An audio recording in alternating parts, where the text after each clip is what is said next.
Welcome to Ajax study online class में मैं हूं अजय जायसवाल आपके साथ। तो आज बहुत ही मज़ेदार चैप्टर लेके आए हैं बायोलॉजी में, जीव विज्ञान में हम देखने वाले हैं बहुत ही मज़ेदार चीज़ें। अभी तक बायोलॉजी का हमने कितना क्लास 17 क्लास कंप्लीट कर लिया है।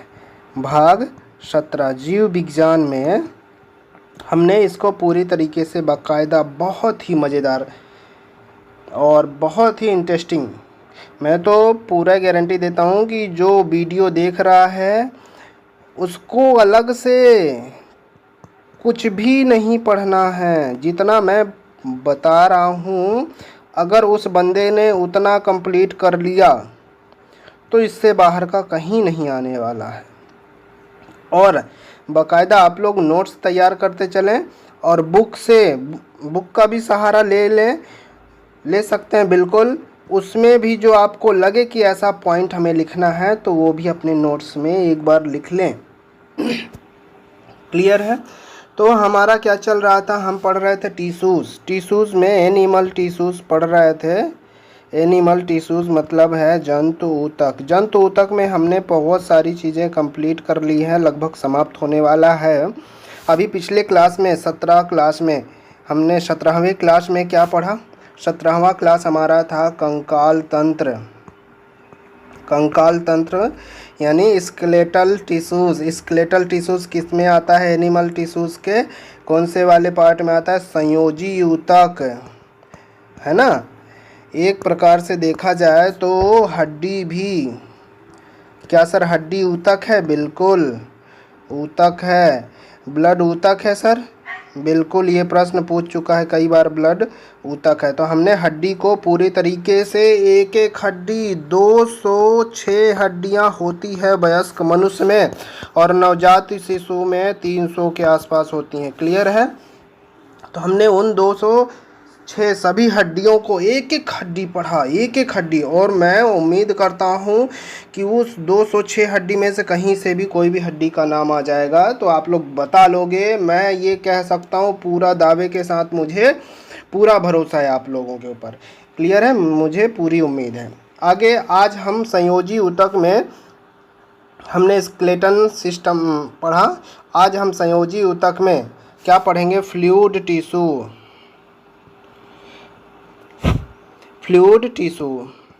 ठीक है।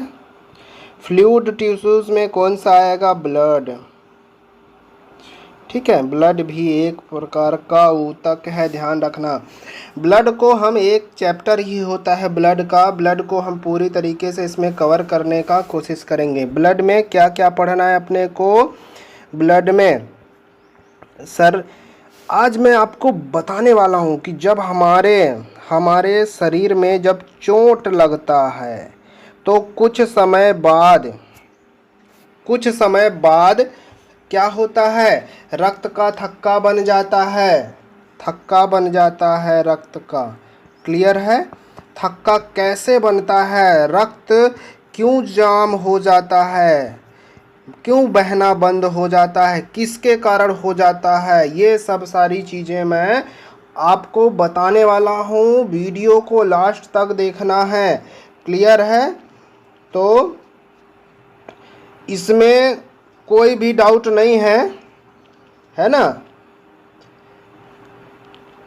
पूरा अच्छे से मैं बताने वाला हूँ। जब इंसान का एक्सीडेंट, चोट लग जाता है, चाकू लग जाता है, ठीक है, तो उसमें क्यों रक्त का थक्का क्यों जम जाता है, ये सभी सारी चीज़ें मैं इस वीडियो में कवर करने वाला हूँ। कहने का मतलब जैसे RBC हो गया, WBC हो गया। अब हमने तो पढ़ा है सर RBC, इसका फुल फॉर्म जानते हैं? Red blood carpals, white blood carpals. ये सबको मैं बताने वाला हूँ। RBC क्या है, WBC क्या है, प्लेटलेट्स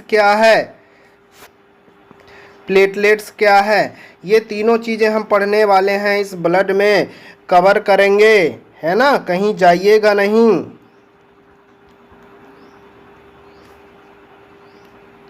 है ना। पूरी चीज़ें हम करने वाले हैं, बस इसको क्या करना है? पूरे तरीके को देखना है। तो आप लोगों ने देखा होगा कि जब चोट लगता है, चाकू लगता है, क्लियर है, चोट लगता है, ब्लड बहना जैसे ही शुरू हुआ तो 2 से 4 मिनट में लगभग ये अनुमानतः समय होता है। कभी कभी 1.5 से 4 मिनट कहीं कहीं मिल जाएगा, तो इससे कोई फैक्ट नहीं है, ये फैक्ट नहीं होता इस पे।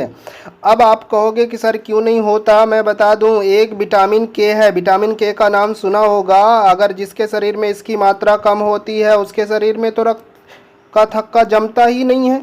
ये कमी होने, विटामिन के की कमी से रक्त का थक्का नहीं जमता, ध्यान रखना।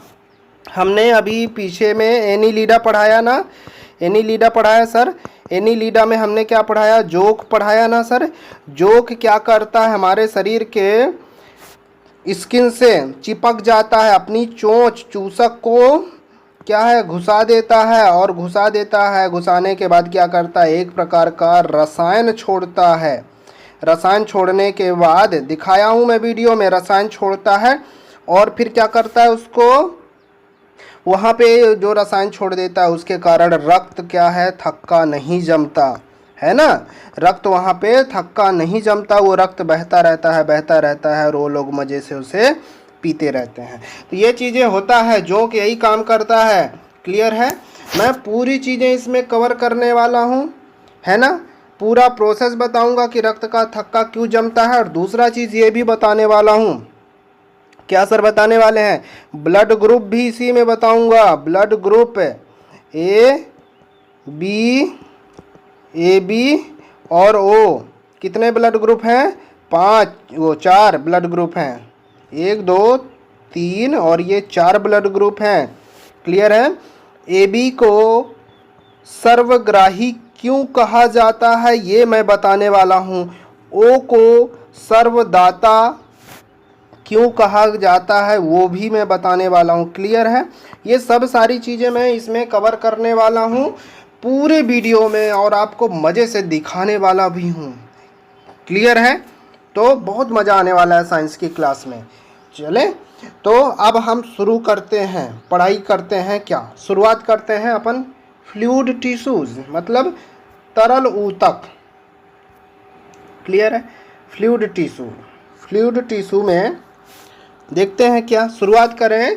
रक्त को तरल संयोजी ऊतक कहते हैं, इनके अंतराकोशिकीय पदार्थ तरल होते हैं। अंतराकोशिकीय मतलब जो कोशिका के अंदर होते हैं, क्लियर है, जिसमें कोशिकाएं बिखरी रहती हैं, इसमें जो है जो बहता रहता है उसी में कोशिकाएं बिखरी रहती हैं, इसलिए इन्हें फ्लूइड टिश्यूज कहा जाता है, क्लियर है। ये पीएससी के हिसाब से मैं बता रहा हूँ आपको, लिखने के लिए ऐसे लिखा जाता है, ऐसे लिखना। फिर ब्लड, रुधिर के तरल भाग को प्लाज्मा कहा जाता है। ब्लड है ना, रुधिर के तरल भाग को प्लाज्मा कहा जाता है, ध्यान रखिएगा। ब्लड जो है, ब्लड प्लाज्मा, इसमें ब्लड का 55% प्लाज्मा का होता है, ठीक है, और जो बचा कितना 45% वो ब्लड कार्पल्स होते हैं, ध्यान से, है ना। ये प्रश्न कई बार पूछा है कि रक्त में, ब्लड में प्लाज्मा कितने प्रतिशत होता है, 55%, और बाकी ब्लड कार्पल्स उपस्थित होते हैं। सर ब्लड कार्पल्स क्या है, अरे बताया तो, WBC, RBC और प्लेटलेट्स, ठीक है, ये तीनों हैं ब्लड कार्पल्स। ये सभी मिला के 45%, अकेले प्लाज्मा 55% होता है, ध्यान रखिएगा, अभी आगे मैं बताऊंगा, क्लियर है। चलो आ ही गया प्लाज्मा, देखो यह हल्के पीले रंग का चिपचिपा पदार्थ होता है, यह क्षारीय होता है। सर क्षारीय क्यों होता है, ध्यान से रखना। ब्लड का पीएच मान कितना 7.4 होता है, क्लियर है, ये ध्यान रखना ब्लड का। और जो 7 होता है, ठीक है, उसे क्या बोला जाता है, उदासीन बोला जाता है, उदासीन बीच में एकदम। और 6 से कम वाले को अम्लीय बोला जाता है, अम्लीय बोला जाता है। और 7 से कम वाले को अम्लीय बोला जाता है, और 7 से ज़्यादा वाले को क्षारीय बोला जाता है। बिल्कुल ध्यान है, पढ़ा हुआ है हमने केमिस्ट्री में, ठीक है, अम्लीय और क्षारीय और उदासीन तीनों चीज़ें। तो स्वाभाविक सा है, जब इसका 7.4 है मतलब 7 से ज़्यादा है, इसलिए इसे क्षारीय बोला जाता है। क्लियर है, बात समझ में आ गई ना। ब्लड का पीएच मान कितना होता है? 7.4। चलो आगे बढ़ते हैं। यह क्षारीय होता है, यह संपूर्ण रुधिर का 55%, देखो आ गया ना, 55% होता है तथा शेष 45% ब्लड कार्पल्स होते हैं। ब्लड कार्पल्स हमने बताया आपको, चलो यहाँ पढ़ेंगे भी। और आगे अभी देखा, प्लाज्मा में जो 90% भाग होता है वो पानी का होता है, ध्यान रखना 90% भाग पानी का होता है। यानी ब्लड में अगर देखा जाए भाई 90% इसका पानी का मतलब 55% का 90% लगभग 50% अनुमानता है, मतलब ब्लड में आधा पानी होता है, ठीक है, अनुमानता है, ठीक है, ये ध्यान से। 10% भाग प्रोटीन होता है, इसके कार्बनिक और अकार्बनिक दोनों होते हैं, इसमें प्रोटीन कार्बनिक और अकार्बनिक दोनों होते हैं। आते हैं ब्लड कार्पल्स क्या है। ब्लड कार्पल्स सर ये 3 प्रकार के होते हैं, red blood carpals, white blood carpals और प्लेटलेट्स। ये बहुत ही इम्पोर्टेंट है तीनों चीज़ें, बहुत ही ज़्यादा। देखना आरबीसी है ये, यही है आरबीसी। आरबीसी को इरिथ्रोसाइट भी बोलते हैं। परीक्षा के लिए प्रश्न हो गया सर आरबीसी अगर परीक्षा में प्रश्न आ जाए कि इरिथ्रोसाइट का जीवन काल कितने दिन तक होता है बेटा, कितने दिन तक होता है नहीं पता, लेकिन सर आरबीसी का जीवन काल कितने दिन तक होता है पता है, सबको पता है। देखो अभी मैं बताऊंगा नीचे, अगर किसी को नहीं पता है तो मैं पूरा कवर करने वाला हूँ, है ना। आरबीसी का तो सर सबको पता है 120 दिन, है ना। और अगर उसी जगह में ये बोल दे कि इरिथ्रोसाइट का पता होने के बावजूद भी हम नहीं बता पाएंगे, क्योंकि हमने पढ़ा ही नहीं कि आरबीसी को क्या बोला जाता है, इरिथ्रोसाइट। लेकिन अब पढ़ लिया है, अब हम बता देंगे कि सर इरिथ्रोसाइट का भी जीवन काल 120 दिन के लगभग होता है, 120 दिन। और वाइट ब्लड कार्पल्स यानी ल्यूकोसाइट का जीवन काल कितना होता है सर, 3 से 5 दिन, है ना, 3 से 5 दिन तक, बहुत कम होता है ये वाइट ब्लड कार्पल्स। सर यही है हमारे शरीर का इम्यूनिटी पावर, रोग प्रतिरोधक क्षमता बढ़ाने के लिए। कैसे बढ़ाता है मैं बताऊंगा। अभी कोरोना को हराने में यही हमारे शरीर में काम करता है। कोरोना यानी वायरस को हराने में, कोई भी वायरस हो, कोरोना से संबंधित नहीं है कोरोना ही, बस कोई भी वायरस को रोग प्रतिरोधक क्षमता यही है, आगे बताने वाला हूँ। क्लियर है। प्लेटलेट्स क्या होता है। प्लेटलेट्स जिसके शरीर में नहीं पाया जाएगा उसके शरीर में रक्त का थक्का नहीं जमेगा। जिसके शरीर में प्लेटलेट्स की मात्रा कम होती है उसके शरीर में रक्त का थक्का क्या कम, मतलब ज़्यादा समय में जमता है, लेट में जमता है। क्लियर है। सर आपने बताया कि 1.5 मिनट से 4 मिनट के बीच रक्त का थक्का जमता है, इसीलिए तो हमने बताया कि 1.5 मिनट से और 4 मिनट के बीच में कभी भी जम सकता है ना। अगर ऐसा होता, क्लियर होता कि 1.5 मिनट में जम जाएगा, 2 मिनट में जम जाएगा, तो हम बता देते ना कि 2 ही मिनट में जम जाएगा। ये डिपेंड करता है प्लेटलेट्स पे। जिसके शरीर में ज़्यादा प्लेटलेट्स होगा, प्लेटलेट्स की मात्रा ज़्यादा होगी, उसमें रक्त का थक्का जल्दी जमेगा, मतलब 1.5 मिनट में ही जम जाएगा। और जिसमें कम होता है उसमें 4 मिनट तक का समय लग सकता है। बिल्कुल क्लियर हो गया। मुझे उम्मीद है कि आपको अच्छा लग रहा होगा। और बेटा अच्छा लग रहा है तो क्या करोगे आप लोग, लाइक करोगे वीडियो को। मुझे तो पता है कि जो लोग अच्छे हैं और अच्छे इंसान हैं वो बिल्कुल लाइक करेंगे, क्योंकि उन्हें पता है कि मैं मेहनत कर रहा हूँ। बाकी ऐसे लोग तो बहुत से वीडियो देखेंगे नहीं करते हैं, वो तो अलग ही लोग होते हैं, वो तो बहुत ही महान व्यक्ति हैं, महान आत्मा कह सकते हैं उन्हें समझाना मेरे क्या डॉक्टर अब्दुल कलाम के बस में भी नहीं है। बाकी अच्छे इंसान को तो कोई भी समझा सकता है, एक छोटा सा बच्चा भी, क्योंकि अच्छा इंसान हमेशा समझना चाहता है।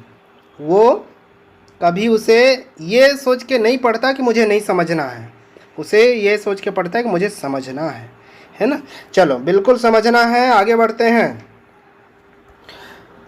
यही आरबीसी को पढ़ते हैं। यह रुधिर कणिकाओं का 99% होता है। इसे इरिथ्रोसाइट भी कहा जाता है। यह केवल कशेरुकीय प्राणियों में पाया जाता है। मैं बताया हूँ ना, कॉकरोच में नहीं पाया जाता। ओपन सर्कुलेटरी सिस्टम होता है, मतलब खुला परिसंचरण तंत्र होता है उसमें, बता चुका हूँ।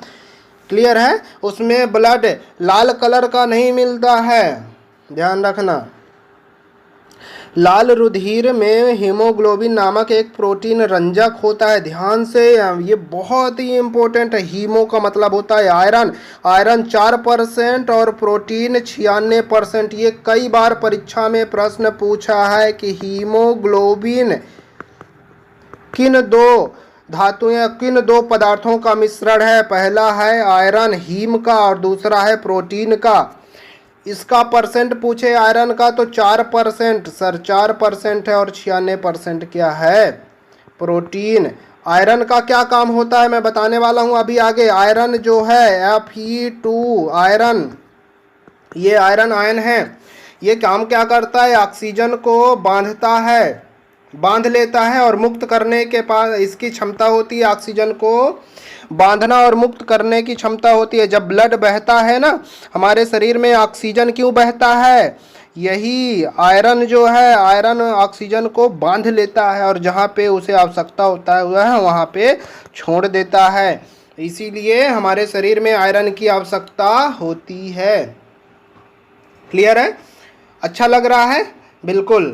तो अच्छा लग रहा है तो कमेंट बॉक्स में बताओगे तब तो। मैं तो यहाँ से बोल रहा हूँ कि अच्छा लग रहा होगा, लेकिन मुझे तो पता चले।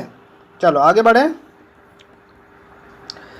देखें, इसी कारण रुधिर का रंग लाल होता है। हीमो में आयरन Fe2 देखो आ गया होता है, जिससे ऑक्सीजन को बांधने और मुक्त करने की क्षमता होती है। हीमोग्लोबिन ऑक्सीजन को अवशोषित कर लाल रंग का ऑक्सो हीमोग्लोबिन एक धातु बना लेता है अवशोषित करके, है ना। और ये अस्थायी यौगिक होता है। अस्थायी का मतलब जहाँ पे चाहे तो टूट दे, ऑक्सीजन को छोड़ दे, जो विखंडित होकर ऑक्सीजन को छोड़ देता है। देखो ऑक्सीजन को छोड़ दिया, इसीलिए इसको अस्थायी यौगिक कहा गया।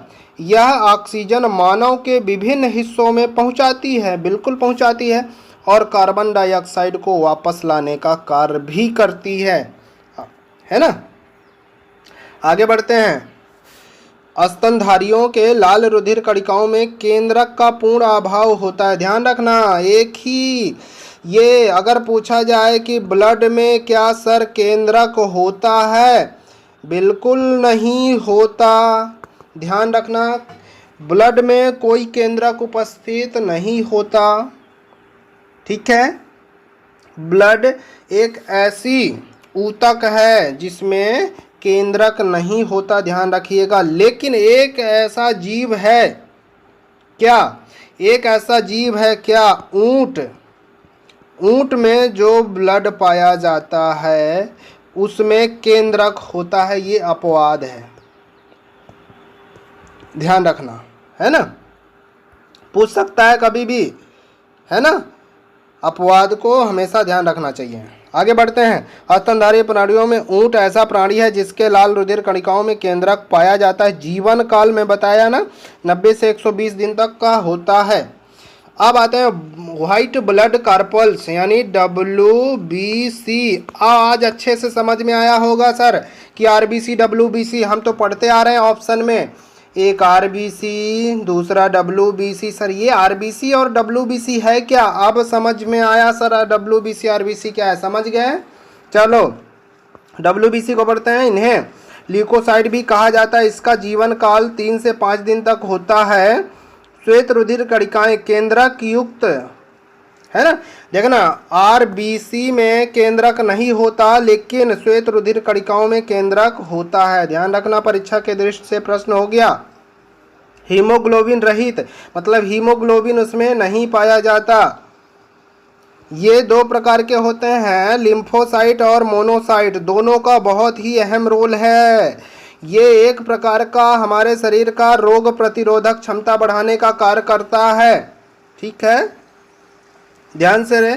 लिम्फोसाइट क्या करता है, एंटीबॉडी का निर्माण करता है। एंटीबॉडी, है ना, एंटीबॉडी का निर्माण करता है तथा मोनोसाइट, मोनोसाइट क्या है, जीवाणुओं को नष्ट करता है, जीवाणुओं को नष्ट करने का कार्य करता है। चलो देखते हैं लिम्फोसाइट और मोनोसाइट। लिम्फोसाइट एंटीबॉडी का निर्माण करता है तथा मोनोसाइट जीवाणुओं को नष्ट करने का काम करता है। अब देखना इनकी संख्या कितनी होनी चाहिए, 5 से 9000। किनकी संख्या, लिम्फोसाइट और मोनोसाइट की संख्या 5 से 9000 के लगभग होना चाहिए, है ना। होना चाहिए कि नहीं होना चाहिए, अरे होना चाहिए। चलो आगे देखते हैं। प्लेटलेट्स क्या है, इसी को थ्रोम्बोसाइट्स भी बोला जाता है, प्लेटलेट्स को या थ्रोम्बोसाइट। यह केवल स्तनधारी वर्ग के प्राणियों में पाया जाता है। इनकी संख्या 2 से 5 लाख प्रति घन मिमी होता है। 2 से 5 लाख ये किताबी भाषा है, लेकिन अगर देखा जाए तो 8 से 9 लाख होना चाहिए एक स्वस्थ व्यक्ति में, है ना, ये किताबों के अनुसार है। चलो, स्तनियों में यह सूक्ष्म रंगहीन और केंद्रक हीन कुछ गोलाकार टिक्कियों के समान होता है। प्लेटलेट्स कैसा होता है, गोलाकार। दिखाने वाला हूँ अभी प्लेटलेट्स को। ब्लड देख के डरना नहीं। अगर ब्लड को अभी हमने बोल दिया, खून देख के डरना नहीं, अरे रे खून, अरे ब्लड है, ठीक है। चले, प्लेटलेट्स का मुख्य कार्य कट जाने पर रक्त के बहाव को रोकना होता है। इस प्रकार यह रक्त का थक्का बनने में मदद करता है। चलो रक्त का थक्का बनाते हैं। बनाना है रक्त का थक्का, बिल्कुल सर बनाना है। तो चले आ जाते हैं मैदान पे, देखते हैं कि रक्त का थक्का कैसे बनता है। लेकिन इसके पहले हम रक्त का थक्का बनने का प्रोसेस जान लें। प्रोसेस तब तो पता चलेगा कि थ्रोम्बोसाइट कब कैल्शियम मिलता है, कब वो फाइब्रिनोजन फिर वो जाली के रूप में बदलता है, फिर कैसे क्या होता है, ये पहले पढ़ ले। फिर उसके बाद थोड़ा सा और इसमें रुधिर का कार्य देख लेते हैं एक बार में। रुधिर का कार्य क्या है, रुधिर परिवहन एवं ताप को नियंत्रित करता है। इसके साथ भोजन सामग्री, उत्सर्जन पदार्थ, गैस O2 और CO2 आदि का परिवहन करता है। ध्यान से कि किसको परिवहन, रुधिर परिवहन एवं ताप को नियंत्रित करता है। ताप को नियंत्रित कैसे करता है सर, आप बता दो मेरे को कि जब आप बहुत ही खेल लेते हो, थकान होती है या रनिंग कर लेते हो, तो दौड़ते तो पैर से हो, दौड़ तो पैर से लगाते हो, लेकिन पूरा शरीर हमारा क्यों गर्म हो जाता है, वो रुधिर का ही काम है कि जहाँ टेम्परेचर ज़्यादा है वहाँ से लेके शरीर के अन्य हिस्सों में पहुँचा देता है, ताकि हमारे शरीर का तापमान बराबर बना रहे। क्लियर है, बिल्कुल। आगे बढ़ते हैं। यकृत और पेशियों में जो ताप उत्पन्न होता है, यकृत मतलब लीवर और पेशी मतलब समझ गए, पीछे पढ़ा चुका हूँ मैं। पेशी मांसपेशियाँ, हाँ, वह रुधिर द्वारा शरीर के विभिन्न भागों में पहुंचाया जाता है, जिससे शरीर का तापमान नियंत्रित होता है। बता दिया ना। श्वेत रुधिर कणिकाएं जीवाणुओं तथा अन्य हानिकारक पदार्थों को नष्ट कर देती हैं। प्लेटलेट रुधिर को जमाने में मदद करते हैं। श्वेत रुधिर भी बता दिया हूँ, WBC। ये आ गया ब्लड क्लॉटिंग। अब मज़ा आने वाला है, बहुत ही शानदार चीज़ बता रहा हूँ। क्या, बहुत ही शानदार चीज़ बता रहा हूँ। ब्लड क्लॉटिंग बेटा, माइंड को खोल के ओपन करके एकदम ध्यान लगा के एकाग्र मन से, क्योंकि इससे बहुत ज़्यादा प्रश्न पूछता है, इसको समझना है मैथ की तरह। देखना, रक्त को थक्का बनाने की प्रक्रिया क्या है। थ्रोम्बोसाइट हम बताएं, इसी को प्लेटलेट्स, हमें पढ़ने को मिल जाएगा कि प्लेटलेट्स थ्रोम्बोसाइट में बदलता है। प्लेटलेट्स क्या होता है, प्लेटलेट्स ऐसे ये थ्रोम्बोसाइट में बदल गया, या यही थ्रोम्बोसाइट ही है, ऐसे समझो। ये क्लियर है। ये किस में बदलता है, प्रोथ्रोम्बोप्लास्टिन में बदलता है। जब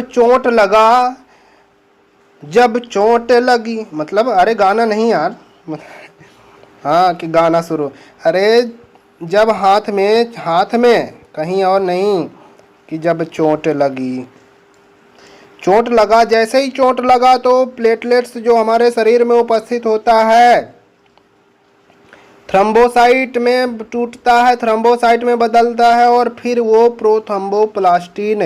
प्रोथ्रम्बोप्लास्टिन में बदल जाता है और ब्लड में हमारे उपस्थित कैल्शियम के साथ मिलकर, ब्लड में हमारे उपस्थित कैल्शियम के साथ मिलकर किस में बदल जाता है? थ्रम्बोप्लास्टिन में। ठीक है, ध्यान से। अब ये थ्रम्बोप्लास्टिन कैल्शियम के साथ तो मिल गया, अब यहाँ पे क्या करता है? थ्रम्बोप्लास्टिन, प्रोथ्रम्बिन और कैल्शियम, ये कैल्शियम और ये थ्रम्बोप्लास्टिन दोनों आके इससे चिपक जाते हैं, प्रोथ्रम्बिन से आके चिपक जाते हैं और थ्रम्बिन का निर्माण कर देते हैं, इससे आके क्रिया कर जाते हैं। अभी मैं भी दिखाऊंगा कि ये एक प्रकार से जब जैसे चोट लगेगी और वैसे ही थ्रम्बिन पे आके कैल्शियम ऐसे चिपकेगा जैसे अटैक करेगा और थ्रम्बोप्लास्टिन भी आके चिपक जाएगा और फिर ये प्रोथ्रम्बिन थ्रम्बिन में कैसे बदलता है दिखाने वाला हूँ अभी। ठीक है, ये थ्रम्बिन में बदल गया और फिर यही थ्रम्बिन जो हमारे ब्लड में उपस्थित होता है फाइब्रिनोजिन, ब्लड के आरबीसी में उपस्थित होता है, ब्लड के आरबीसी में उपस्थित होता है फाइब्रिनोजिन, इसके साथ संयोग करके फाइब्रिन में बदल जाता है। फाइब्रिन क्या होता है सर? ऐसे ऐसे धागा, पतला पतला पतला सा धागा का रूप में, उसी को फाइब्रिन बोलते हैं। फाइब्रिन में बदल गया सर, बिल्कुल बदल गया। फाइब्रिन एक धागे के रूप में संरचना, जो धागा होता है पतला धागा, उसमें बदल गया। फाइब्रिनोजिन तो पहले से उपस्थित होता है आरबीसी में, ये फाइब्रिनोजिन बदल गया। अगर ये थ्रम्बिन नहीं आता तो ये फाइब्रिनोजिन पे क्रिया नहीं करता और ये फाइब्रिन में नहीं बदलता तो हमारा ये रेसे धागे में नहीं बदलता, बिल्कुल नहीं। तो शुरुआत कहाँ से हुआ? प्लेटलेट से, प्लेटलेट से थ्रम्बिन तक आए और ये थ्रम्बिन हमारा फाइब्रिनोजन से क्रिया करके फाइब्रिन में बदल दिया। क्लियर है? और ये फाइब्रिन रक्त रुधिराणु दोनों मिलके रक्त का थक्का बना लेते हैं। सर मिलते कैसे हैं? अरे बेटा, जब ये फाइब्रिन ऐसे ऐसे ऐसे जहाँ पे कटा रहता है ना, ये जाल के समान संरचना बना लेता है। ठीक है, और रुधिराणु का मतलब होता है रुधिर कण, इसी पे आके चिपक जाते हैं। कण होते हैं ना, तो कण बाहर नहीं निकल पाते। एक छन्ने के रूप में, जैसे हम चाय पत्ती छानते हैं ना, छानते हैं तो चाय बाहर निकल जाता है और पत्ती इसी में अटक जाता है और एक समय ऐसा आता है कि फिर उससे चाय कम निकलने लगता है। ठीक है, मतलब वो जाम होने लगता है, मतलब थक्का उसी प्रकार से बनता है। लेकिन जो चाय निकल जाता है, इसमें भी कुछ पीले पदार्थ निकलने लगता है ना, जिसे सीरम कहते हैं। बताऊंगा मैं अभी। थक्का बनने के बाद भी आपने देखा होगा कि एक पीले कलर का पदार्थ स्रावित होता रहता है, चिपचिपा पदार्थ होता है, जिसे सीरम कहा जाता है। बताने वाला हूँ, अभी आगे आएगा। सीरम कहा जाता है। क्लियर है? चले आगे बढ़ते हैं। जब किसी कटे हुए भाग से रुधिर बाहर निकलता है तो रुधिर में उपस्थित प्लेटलेट्स, बताया ना, थ्रम्बोसाइट में टूट जाता है और एक प्रकार का रासायनिक पदार्थ मुक्त करता है। प्लेटलेट्स थ्रम्बोसाइट में टूटा, बिल्कुल टूटा ना बेटा। देखो प्लेटलेट्स किसमें, थ्रम्बोसाइट में टूटा कि नहीं टूटा? टूटा सर, इसी को लिखना है बस। और एक प्रकार का क्या है, रासायनिक पदार्थ मुक्त कर देता है। अब देखना, यह प्रोटीन से क्रिया करता है और प्रोथ्रम्बोप्लास्टिन में, मैं बता चुका ऊपर, प्रोथ्रम्बोप्लास्टिन में बनता है। प्रोथ्रम्बोप्लास्टिन कैल्शियम से क्रिया करता है, बताया अभी ऊपर, करके थ्रम्बोप्लास्टिन बना देता है। क्लियर है? थ्रम्बोप्लास्टिन बनाया और ये थ्रोम्बोप्लास्टिन और कैल्शियम इस पे अटैक करते हैं। अटैक का मतलब इससे आके चिपक जाते हैं प्रोथ्रम्बिन से, और प्रोथ्रम्बिन से थ्रम्बिन में जाके बदल गया। ये मेन काम है थ्रम्बिन का। थ्रम्बिन कहाँ से आता है सर? वो तो ब्लड में ही उपस्थित रहता है, ध्यान रखना, है ना, वो ब्लड में ही पहले से रहता है। अब थ्रोम्बोप्लास्टिन और कैल्शियम आयन की उपस्थिति में प्रोथ्रम्बिन, है ना, ये प्रोथ्रम्बिन थ्रम्बिन में बदल जाता है, बदल गया। यह प्रोथ्रम्बिन रुधिर में उपस्थित, रुधिर में तो पहले से उपस्थित फाइब्रिनोजिन, उपस्थित फाइब्रिनोजिन को फाइब्रिन में बदल जाता है। ये फाइब्रिनोजिन को फाइब्रिन में बदल देता है, लिख लेना, शब्दों का फेर है।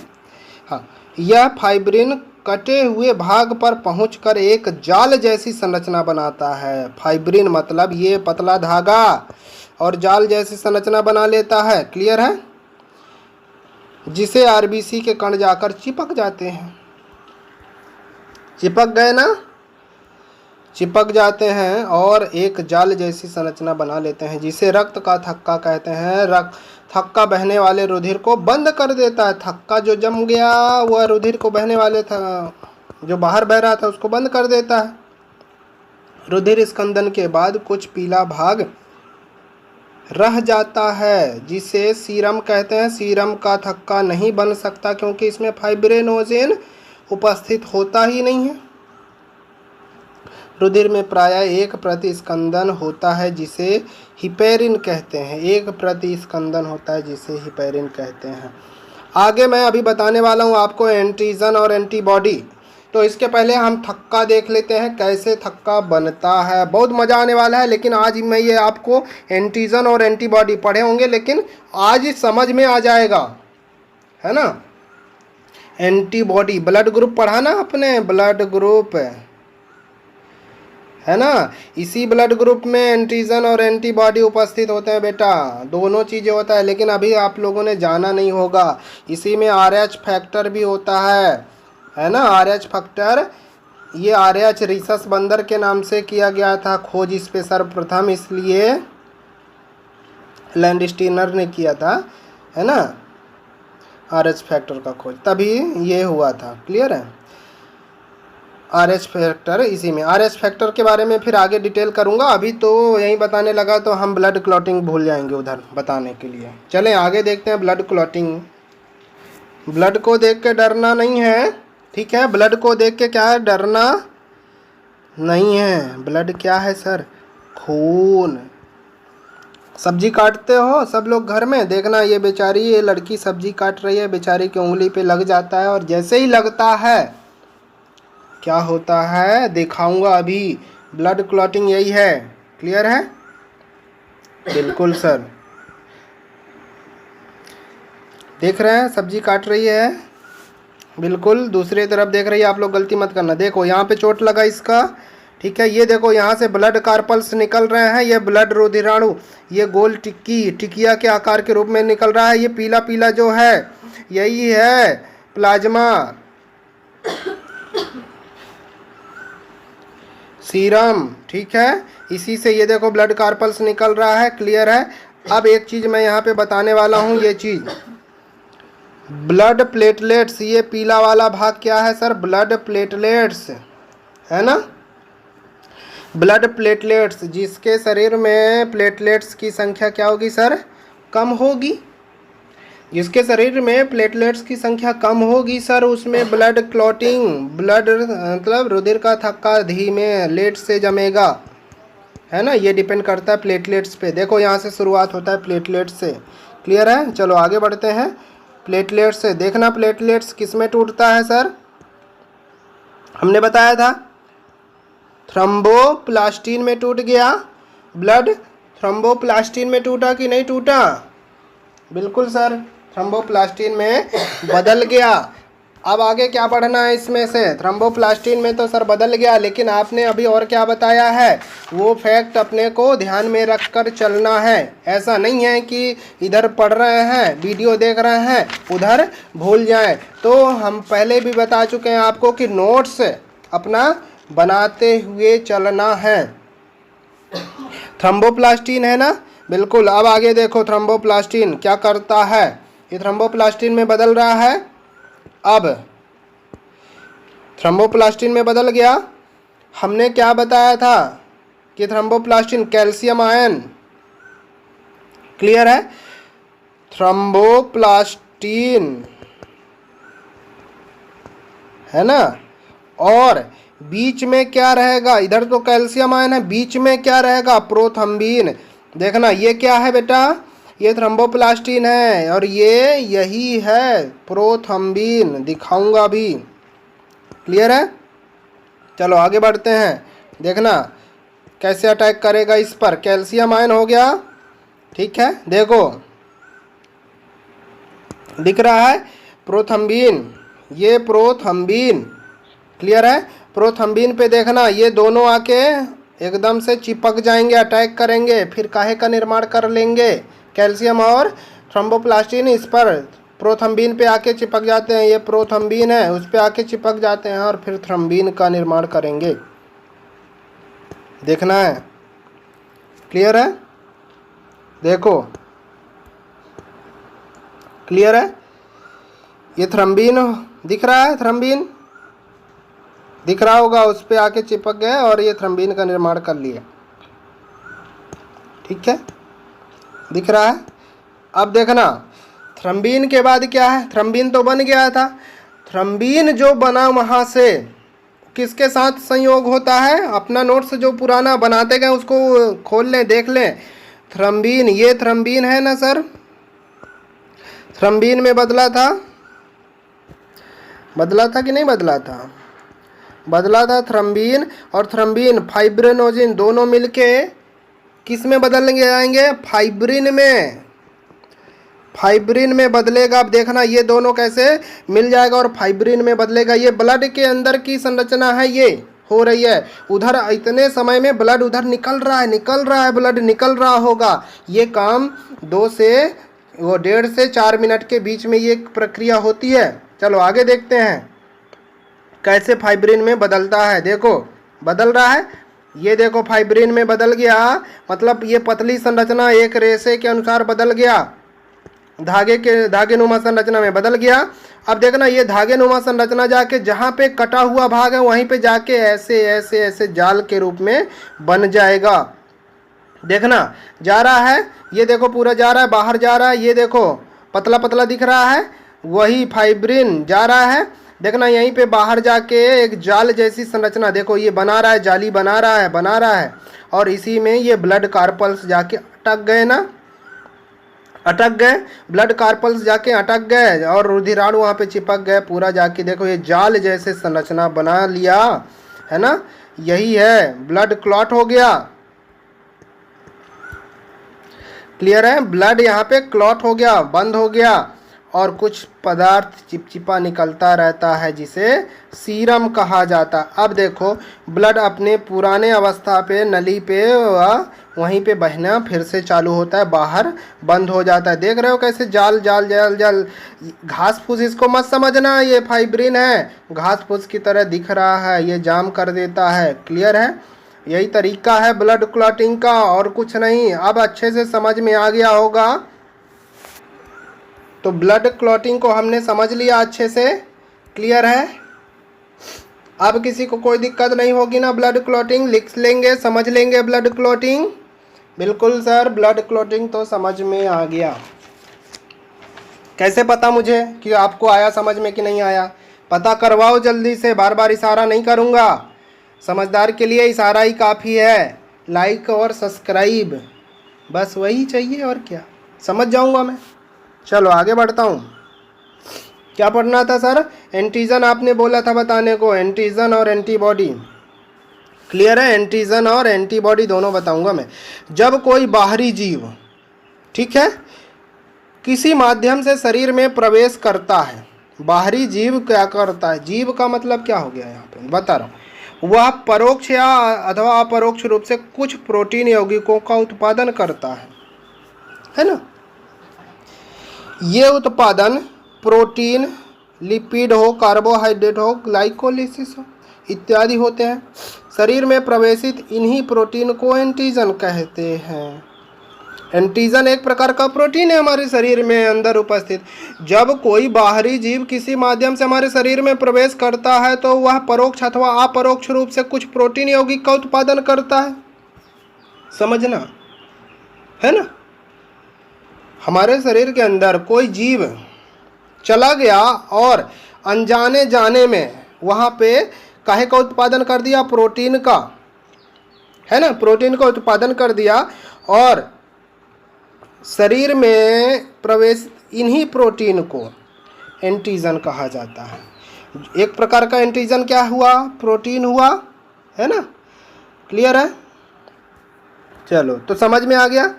हमारे शरीर के अंदर ही होता है। शरीर में यह बाहरी प्रोटीन से बने एंटीजन शरीर के अंदर दूसरे प्रोटीन को साथ अभिक्रिया करके एंटीबॉडी का निर्माण करता है। अब ध्यान से समझना, जो बाहर से गया एंटीजन शरीर में, वह बाहरी प्रोटीन से बने एंटीजन को और अंदर के जो प्रोटीन है उसके साथ अभिक्रिया करके और क्या बना देता है, एंटीबॉडी।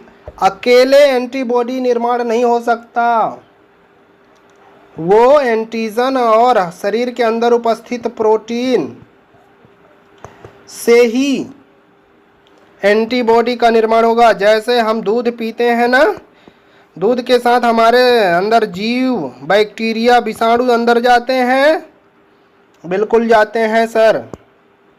वही बैक्टीरिया, विषाणु कुछ हमारे लिए लाभदायक होते हैं और अंदर जाके प्रोटीन का निर्माण करते हैं, और वही प्रोटीन और जो हमारे शरीर के अंदर प्रोटीन होता है उन दोनों का संयोग होता है तो हमारे यहाँ एंटीबॉडी का निर्माण हो जाता है। क्लियर है एकदम, बिल्कुल सर क्लियर है। अब देखना, जिस प्रकार एंटीजन होते हैं उसी प्रकार एंटीबॉडी भी होता है। एंटीबॉडी 5 प्रकार के होते हैं। परीक्षा के दृष्टि से वेरी मोस्ट प्रश्न है ये, मैं बैठा लो माइंड पे। 5 प्रकार के एंटीबॉडी होते हैं। कौन कौन सा GAMDE। जी होता है ब्लड में, देखना GMD जो होता है ये किससे में होता है, ब्लड में। ठीक है, ब्लड में कितने होते हैं, 3 होते हैं GMD। ए जो होता है आंसू, लार और म्यूकस में।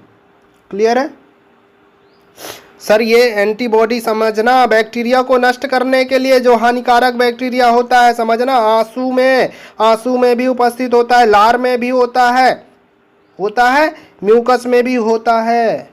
क्लियर है। एक सीरम बताया था ना, जो ब्लड क्लॉटिंग के दौरान एक पीले पदार्थ का चिपचिपा पदार्थ निकलता है पीले रंग का, वही सीरम है, उसमें ई मिलता है। तो परीक्षा के लिए बहुत मोस्ट प्रश्न है कि सीरम में कौन सा एंटीबॉडी उपस्थित होता है सर, ई। क्लियर है, बात समझ में आ गई।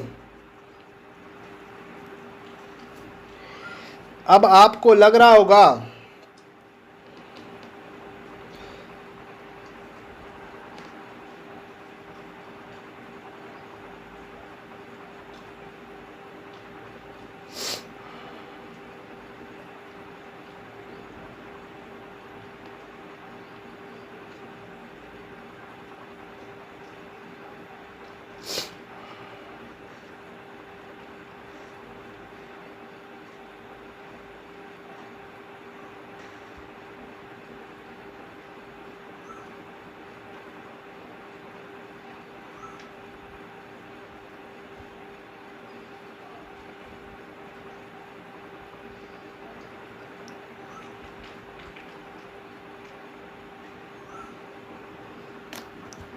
ठीक है, आगे बढ़ते हैं।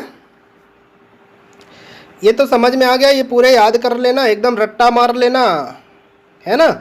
ए जो है, ए से याद रखना आंसू, लार और म्यूकस, ए से याद रखना, ठीक है। और ई से याद रखना सीरम। बस 2 को तो याद रखना, बाकी 3 तो याद ही है। आगे बढ़ते हैं। ब्लड ग्रुप बहुत इंपॉर्टेंट है। आज मैं बताऊंगा कि ब्लड ग्रुप क्यों अलग अलग होते हैं और क्यों ब्लड ग्रुप का जांच किया जाता है, और ब्लड ग्रुप में क्या जांच करके एक दूसरे को डोनेट करते हैं, वो सब बताने वाला। कार्ल लैंडस्टीनर ने सन 1900 में पता लगाया कि सभी मनुष्यों में अलग अलग ब्लड ग्रुप होते हैं। यह भिन्नता आरबीसी में होता है, केवल आरबीसी में। एक विशेष प्रकार की प्रोटीन ग्लाइकोप्रोटीन की उपस्थिति है जिसे एंटीजन कहते हैं। एंटीजन क्या है? ए बी और ए बी और ओ, यही है एंटीजन। और क्या? इन्हीं का नाम है एंटीजन। एंटीबॉडी हमने देख लिया उधर। कितने प्रकार के एंटीजन सर? 4 प्रकार के।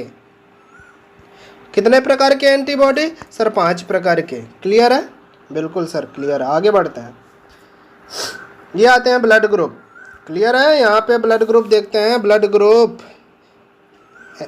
एंटीजन और एंटीबॉडी। ब्लड ग्रुप में एंटीजन और एंटीबॉडी दोनों होंगे।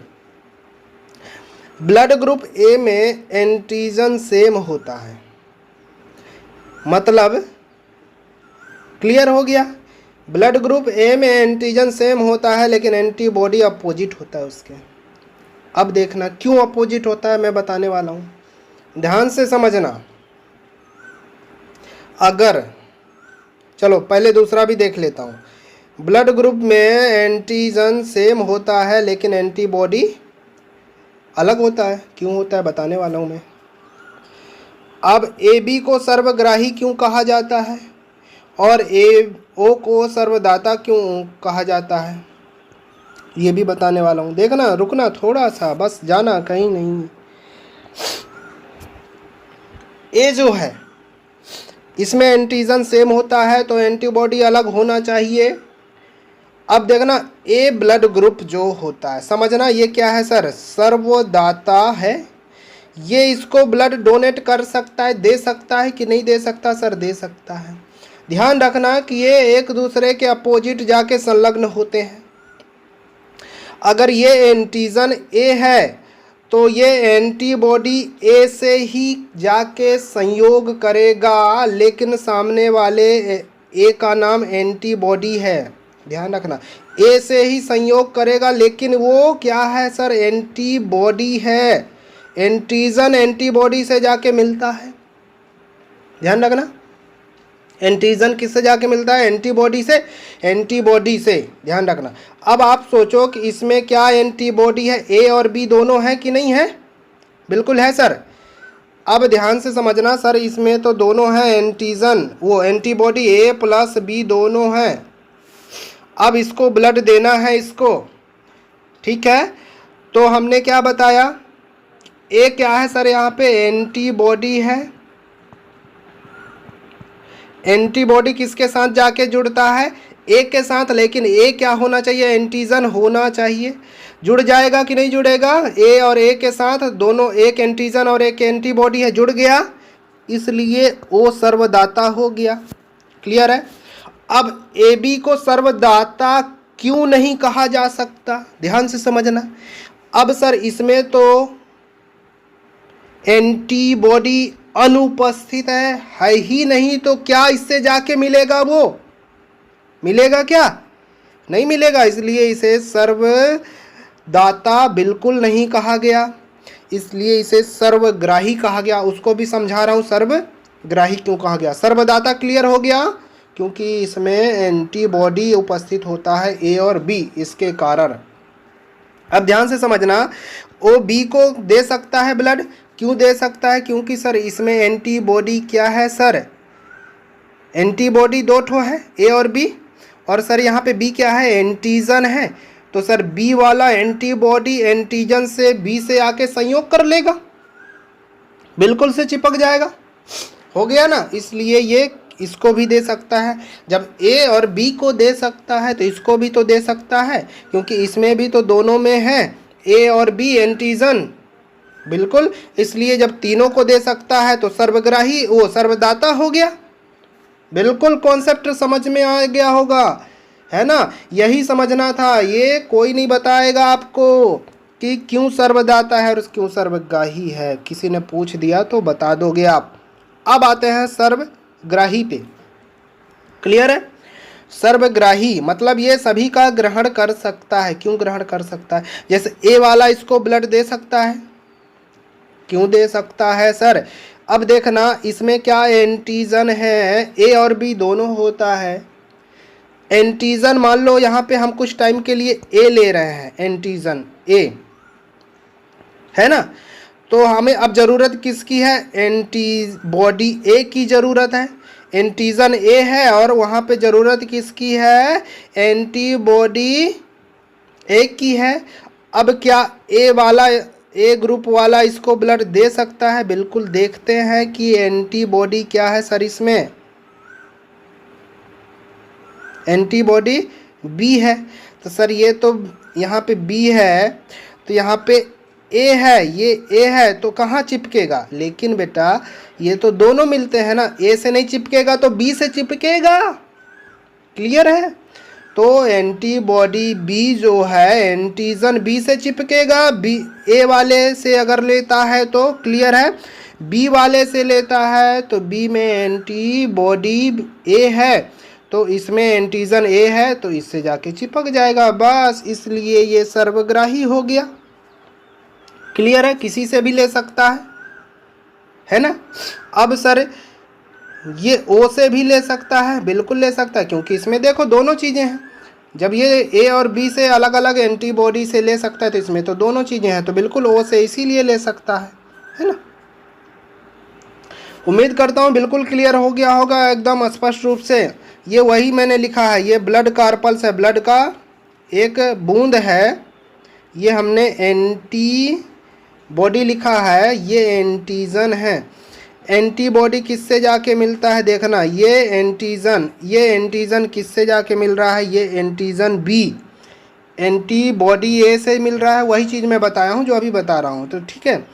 ये ब्लड ग्रुप ए है, ब्लड ग्रुप ए है। इसमें क्या क्या उपस्थित है? एंटीबॉडी बी है, ब्लड ग्रुप में ए में एंटीबॉडी बी और एंटीजन ए। क्लियर है? तो सर एंटीजन किससे जाके एंटीबॉडी से मिलेगा? मिल गया एंटीबॉडी से, ए और ए से। लेकिन ए अगले वाला क्या होना चाहिए? एंटीबॉडी, और पहला वाला एंटीजन होना चाहिए। दोनों सेम सेम नहीं होना चाहिए, नहीं तो नहीं मैच करेगा। यही चेक किया जाता है ब्लड ग्रुप मिलाते समय, यही चीज़ें देखी जाती हैं कि उससे मैच करेगा कि नहीं। पता चला कि नहीं किया। क्लियर है? यही चीज़ में देखा जाता है। अब आते हैं ब्लड ट्रांसफ्यूज़न। ब्लड ट्रांसफ्यूज़न मनुष्य के रुधिर वर्गों में सामान्यतः कोई भी रक्त अभिश्लेषण नहीं होता। चलो ब्लड ट्रांसफ्यूज़न मैं आगे पढ़ाऊंगा, ब्लड ट्रांसफ्यूज़न क्या चीज़ होता है। ठीक है, तो इस वीडियो में मैंने पूरी तरीके से कवर कर दिया, आपको ब्लड पढ़ा दिया। अब उम्मीद करता हूं कि ब्लड से ऐसा कोई भी क्वेश्चन या कोई भी प्रश्न आ जाए आपसे नहीं छूटेगा। ठीक है, अगर नहीं छूटेगा तो बताना, और छूटेगा तो भी बताना, मैं और अच्छे से बताऊंगा। क्लियर है? तो ये पार्ट कंप्लीट हुआ कौन सा? 18 जीव विज्ञान का 18वां क्लास आज जाके ख़त्म हो गया। हमने पढ़ लिया एनिमल टिश्यूज पूरा कंप्लीट कर लिया, जंतु तक को हमने कंप्लीट कर लिया, आज जाके ख़त्म हो गया जंतु तक। अब आगे फिर मिलेंगे तो नेक्स्ट चैप्टर को लेके आएंगे, कुछ और बेहतरीन और मज़ेदार चीज़ लेके आऊँगा मैं। क्लियर है? तब तक के लिए क्या, घर में रहो, सुरक्षित रहो, पढ़ाई करते रहो, एकदम जोश और जुनून के साथ, ठंडा मत होने देना। नोट्स बनाते रहना और अपना रिवीजन करते रहना, मल्टीपल रिवीजन। ठीक है, थैंक यू।